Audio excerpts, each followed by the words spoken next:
Dans la série Forger les voix prophétiques, pourquoi est-ce difficile de discerner ce qui vient de Dieu? Aujourd'hui, c'est la question qu'on se pose.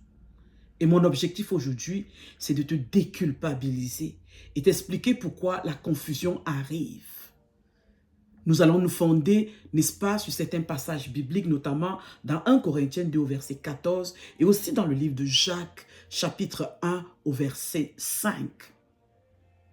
Bonjour. Aujourd'hui, j'aimerais te rassurer sur un point. Si parfois il t'arrive, n'est-ce pas, d'avoir du mal à discerner ce qui vient de Dieu, j'ai envie de te dire, tu n'es pas seul.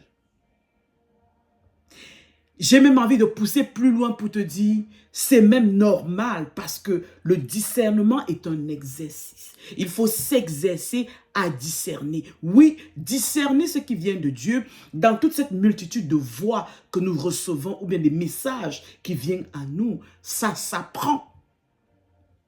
L'apôtre Paul nous dit dans 1 Corinthiens au chapitre 2 verset 14, je vais lire.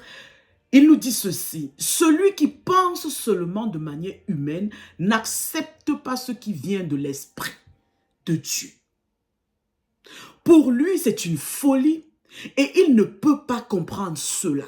Oui, c'est seulement, écoute bien, c'est seulement l'Esprit Saint qui permet de bien juger ces choses. Autrement dit, la Bible est en train de nous enseigner ici que les choses de l'esprit se discernent par l'esprit. Les choses de l'esprit ne peuvent pas se discerner par notre intellect, par notre intelligence, par notre background, par nos compétences. Non. Cela veut dire que notre intelligence à elle seule ne suffit plus. Notre intelligence ne suffit pas toujours. Pourquoi est-ce que c'est difficile comme exercice le discernement, discerner la voix de Dieu? Parce que plusieurs choses arrivent au même moment et elles se mélangent. Nos émotions, nos pensées, nos désirs, nos peurs. Oui, parfois tout cela arrive en même temps. Je prends un exemple concret. Tu veux vraiment quelque chose, on a tellement envie de quelque chose. Et du coup, on commence à penser que Dieu est d'accord avec ça. Parce que nous, on a tellement envie de ça. Mais est-ce que Dieu t'a vraiment donné le go de cela? Est-ce qu'il est vraiment d'accord avec ça? Point d'interrogation.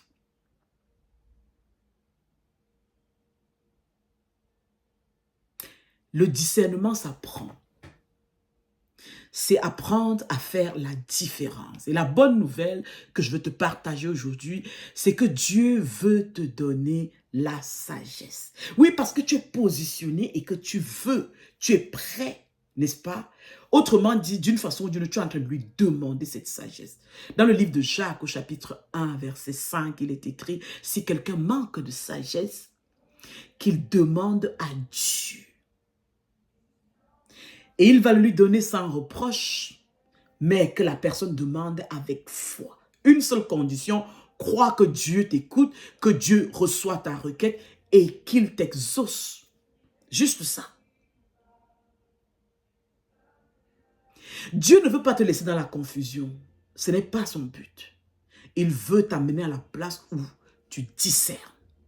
Et ceci se fait en collaboration avec l'Esprit de Dieu, le Saint-Esprit lui-même. Alors aujourd'hui, on va faire un petit exercice, un tout petit exercice. J'ai envie de dire une prière simple que nous allons adresser à Dieu. Seigneur, aide-moi à reconnaître ta voix au-dessus de mes émotions et de mes pensées. Oui, aide ma soeur, aide mon frère, aide ton peuple à reconnaître ta voix au milieu de toutes ces voix qui arrivent. Saint-Esprit, je te dis oui, afin que toi en moi, tu puisses me permettre de discerner la voix de Dieu. Merci. Fais ce petit exercice et à demain pour la prochaine capsule. Plus de grâce.